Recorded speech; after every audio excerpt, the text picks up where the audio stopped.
Before we start, I would encourage you to have a set of the sermon notes. If you don't already have them, just go to the link below. You'll be able to print a set of the sermon notes from that link. Also want to encourage you to have some communion elements. You want to have some bread or a cracker. You want to have some juice or wine. If you don't have juice or wine, probably anything to drink would work. But you'll want to have those communion elements because here in about 20 minutes, when we get to the end of the sermon, we'll move right into a time of communion. So if you need any of those things, I would encourage you to pause the video right now, get whatever you need, and once everything is ready, then go ahead and resume the playback. So I have a question for you. Has there ever been a time in your life when something happened that you were so excited about that you could hardly contain yourself? Has there ever been a moment in your life when something so thrilling took place that you were just bursting at the seams? You know, I've shared this story with my family, but I don't think that I've ever told this story on one of these sermon videos. But there was a time when I was probably around 13, 14 years old when they were building a new business right across from where I lived. They were building a new Little Caesars Pizza, which, by the way, is Little Caesars Pizza still a thing? I honestly don't know if Little Caesars is still around. Maybe you have no idea what I'm talking about, but Little Caesars was a fast food pizza franchise, kind of like Domino's back in the day. And they were building a brand new one right across the street. And so as they had their grand opening, I went inside, and one of the things that they were doing for their grand opening is they were holding a drawing for a new 10-speed bicycle. And so I got one of the entry slips and I filled it out and I put it into the hopper and I took off. And then a few days later, when I was walking home from school, I thought to myself, I wonder if they've had the drawing for that bike yet. And so I went back to the Little Caesars and I checked, and they hadn't done the drawing for the bike yet. And so I asked, could I enter another entry slip into the hopper? And they said, sure. I don't think that the employees there cared very much if I entered a second slip or 20 more slips. I honestly don't think that the employees it mattered at all to them. So I put a second entry slip into the hopper for this new 10-speed bicycle. The Little Caesars, by the way, was partnering with a local radio station that was going to be doing the drawing live on air for the new 10-speed bike. And so a couple more days went by, and I thought, you know what, I'm curious just to see if they've done that drawing. And so I went into this brand new Little Caesars for a third time in probably 6 or 7 days. And it just so happened, this is completely true, I went in as the radio station was there live on air, and they were about to do the drawing. And so I remember standing there thinking to myself, hey, I've got multiple entries in this drawing. Maybe there's a chance that I might win this 10-speed bike. And so this was before I had taken high school Spanish, and it was a Spanish-speaking radio station. And so the DJ, who's got a mic and he's getting ready to do the drawing, he's talking really fast in Spanish. I don't understand a word he's saying. But then he reaches in and he pulls out one of the entry slips, and I remember very vividly, he went, da-da-da-da-da-da, Kerry O'Brien. And I went, that's me. And I remember that the employees of the Little Caesars, and I remember that the people there from the radio station all kind of looked at me like, we're excited for you, but at the same time, we're not sure you're telling the truth. And so, but I mean, I'm jumping up and down, I'm going crazy. And so I came over and someone says, hey, by the way, do you have like some ID? And so I showed them my middle school ID, and they said, okay, yeah, I guess you're Kerry O'Brien. And so they put me live on the air. This is totally true. And they said, how do you feel? And I said, I'm so excited. This is the greatest thing that's ever happened to me. I've never won anything before in my life. And now I've got a brand new 10-speed bicycle. Thank you.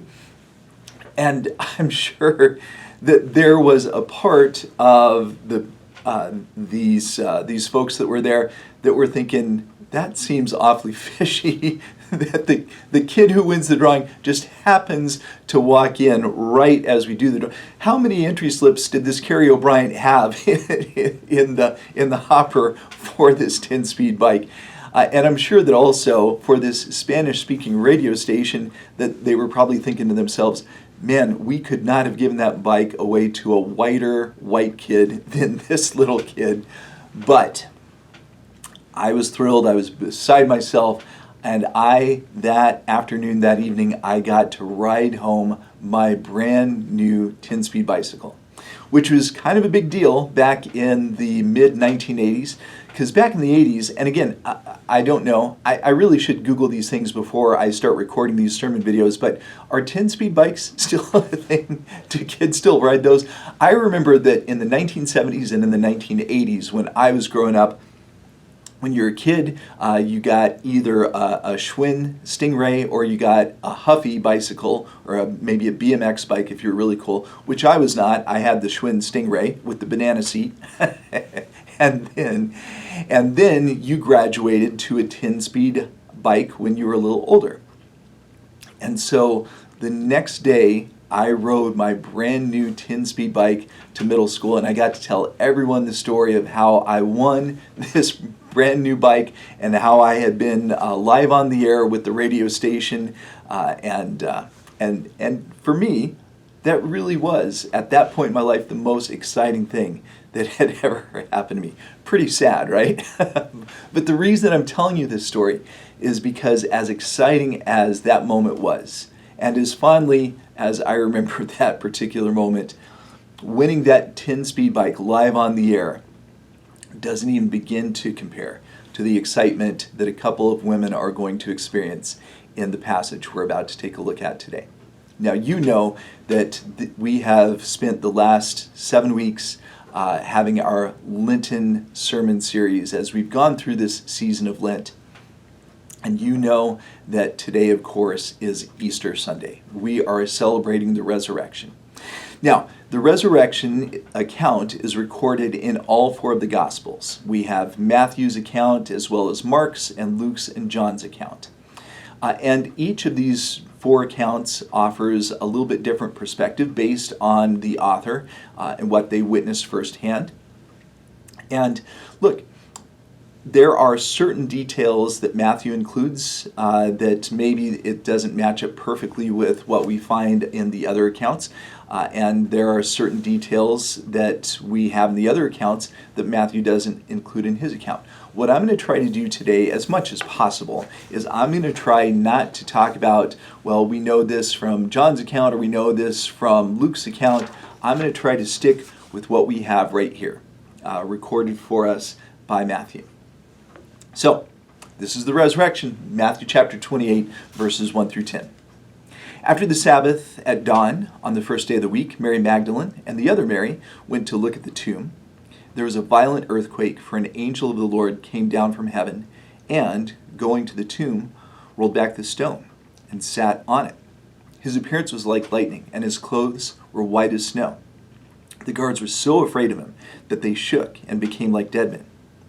The angel said to the women, "Don't be afraid, for I know that you're looking for Jesus who was crucified. He is not here, he is risen just as he said. Come and see the place where he lay. Then go quickly and tell his disciples, he is risen from the dead and is going ahead of you into Galilee. There you will see him. Now I've told you." So the women hurried away from the tomb, afraid, yet filled with joy, and ran to tell his disciples. Suddenly Jesus met them. "Greetings," he said. They came to him, clasped his feet, and worshipped him. Then Jesus said, "Don't be afraid. Go and tell my brothers to go to Galilee. There they will see me." May God bless the reading of the powerful and the inspiring word. So look, I know that you have heard this resurrection account so many times over the course of your life. Nevertheless, I'd like to do right now what we always do. I'd like to talk back through the passage. I want to point out a few things to you in this passage. After we talk through this passage, then what I want to do is I want us to focus on 3 of the lessons I think this passage has for us as Jesus' modern-day disciples. So, the very start of the passage, it tells us that this is after the Sabbath. Now, I know that you probably remember this, but I just want to refresh your memory. the way that they recorded days back in biblical times is different than we record days now. Now a day begins and ends at midnight. But in biblical times, as far as they were concerned, a day began and ended at sundown. And so the Sabbath actually began at sundown on Friday. And so as soon as the sun goes down on Friday, the Sabbath, Saturday, has begun. And it continues until sundown on Saturday. Once the sun goes down on Saturday, Sunday, the first day of the week, begins. And it tells us after the Sabbath, at dawn on the first day of the week, Mary Magdalene and the other Mary went to look at the tomb. So obviously they were not going to travel to the tomb when it's dark outside. They waited until first light. And when it's light outside, then it's Mary Magdalene and the other Mary. And if you're thinking to yourself, so the other Mary, is that like Jesus' mother, Mary? Well, no. Actually, it is Mary of Clopas. Now, if you're wondering, so who is Mary of Clopas? I would encourage you just to Google that later on. It is yet another one of Jesus' many followers, but it's not Mary Magdalene. It's not Mary, the mother of Jesus. It's yet another Mary. There were lots of Marys that were following Jesus, and this is Mary of Clopas. Want to learn more? Like I said, Google it. But it tells us now that there is a violent earthquake. I don't know if you've ever been in an earthquake. I've been in a couple over the course of my 55 years, and both of the earthquakes that I experienced were pretty minor, but this was a violent earthquake. The angel comes down from heaven and rolls back this stone, which would have been practically impossible for an army to move, much less to have it supernaturally moved. And yet that is exactly what has happened here. The stone is rolled back and the angel sits on the stone. It tells us that his appearance was like lightning, his clothes were as white as snow. And to you and to me, we say, well, clothing white as snow, no big deal. But we have to remind ourselves that, again, back in biblical times, they didn't have bleach. and they did not have clothing that would have been white. They just didn't. And so for this person to show up whose appearance is like lightning and whose clothing was as white as snow, they would have known that this person was not an ordinary human being. And it tells us that these Roman guards that were supposed to be guarding the tomb, that they're so afraid of the angel that they are shaking and they become like dead men. But it says that the angel then addresses the two Marys and says, don't be afraid. I know that you're looking for Jesus. He isn't here. He's risen, just as he said. Now, you know this, I know this, but we also have to remind ourselves that for as many times as Jesus had told the disciples and told all of his followers that he was going to be crucified, that he was going to rise on the third day, as many times as he had told them that, they had never managed to get that through their thick skulls. And so this was a complete and utter surprise for Mary Magdalene and Mary of Clopas. They weren't expecting this, and you better believe the disciples weren't expecting it either, because they didn't even go to take a look on this dawn of the first day of the week. And so the angel says, go tell the disciples that Jesus is risen from the dead. He's going ahead into Galilee, and you will see him in Galilee. And so it tells us that they hurry away from the tomb. They are excited, and they should be. A lot more excited than winning a 10-speed bike. They are going to go tell the disciples. They're afraid and yet filled with joy. And all of a sudden, they see Jesus, and he greets them. And it says that they went to Jesus, they clasped his feet, and they worshiped him. And Jesus said, look, I know that you want to hug on me, but I want you instead to go and tell the disciples that they're going to see me in Galilee. And that is where this passage ends.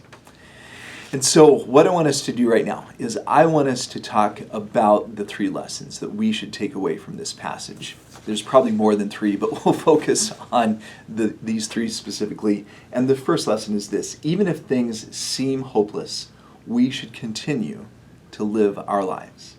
Even if things seem hopeless, we should continue to live our lives. One of the things that I think it's difficult for us to relate to is just how dramatically things had gone from good to bad for Jesus' followers 2,000 years ago.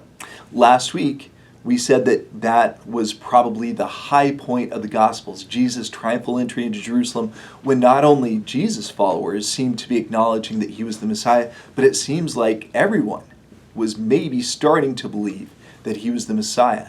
Things could not have been going better just a few days before, and now we get to the end of the week and Jesus has been crucified. You know the story of the disciples. They all fled. That Peter, who said, "I'll never deny you," that he had denied Jesus 3 times. They're all in hiding at this point. Things had become incredibly hopeless for them. And it's worth commending Mary and Mary for being the two who were at least hopeful enough, or at least brave enough, to go and see where things stood on that very first morning after the Sabbath. And friends, one of the things that we see at work in this passage is because they chose not to wallow in their sorrow and in their hopelessness, because they went and put one foot ahead of the other to go see where things stood. They were rewarded. They were the two who were the first to witness Jesus risen from the dead. And that's a pretty powerful reward as far as I'm concerned. And one of the things that you've heard me say before, and one of the things that you will hear me say again, is that as Jesus' disciples, we are children of hope. We always need to have hope. And I realize that there are times in your life when you've probably felt hopeless. There may be times later on when you feel hopeless as well. And I don't want you to let that feeling of hopelessness cause you to give up. All of us, as Jesus followers, are children of hope. And we need to continue to put one foot in front of the other, just like Mary and Mary did. And we need to continue to live our lives. Psychologists tell us that one of the best things that we can do as we're going through tough times is to maintain our normal routine, to maintain our normal activities. It's one of the things that will help to get us out of those hopeless moments. So, all of that is to say that that is the first lesson that we should take away from Mary and Mary in this passage. The second lesson is this: even if things seem unbelievable, we can't be paralyzed by fear. Even if things seem unbelievable, we can't be paralyzed by fear. So, Mary and Mary of Clopas have seen something that just would have seemed unbelievable in this passage. They see an angel coming down from heaven. They witness, and they are a part of a violent earthquake.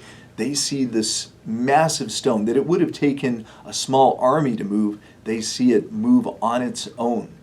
And they see this angel wearing something that was impossibly white and whose appearance was like lightning. They are seeing all of these things that seem completely unbelievable. And they, unlike the Romans who are quaking and are playing dead, they take all of this in. And one of the things that they chose to do is they chose to be hopeful and to act in this moment rather than be paralyzed by fear. And one of the things, because, in this passage, the Romans, who were supposed to be the tough guys, they were quite literally paralyzed by fear in this passage. I know that I've told this story before, but this story bears repeating as well. When I lived in Las Vegas, there was a hot air balloon pilot that I got to know, and this hot air balloon pilot was pretty heavily scarred. He had some pretty bad scars on his arms. He had some pretty bad scars on his face. And after I had been with this hot air balloon pilot a number of times, I asked him, "How did you get the scars on your arms and on your face? Were you in a house fire when you were a kid?" And he said, "No." He said it was actually when he was a rookie hot air balloon pilot, and he was learning how to fly hot air balloons. He was with an experienced pilot as they were piloting a hot air balloon one day when they were caught in a twister.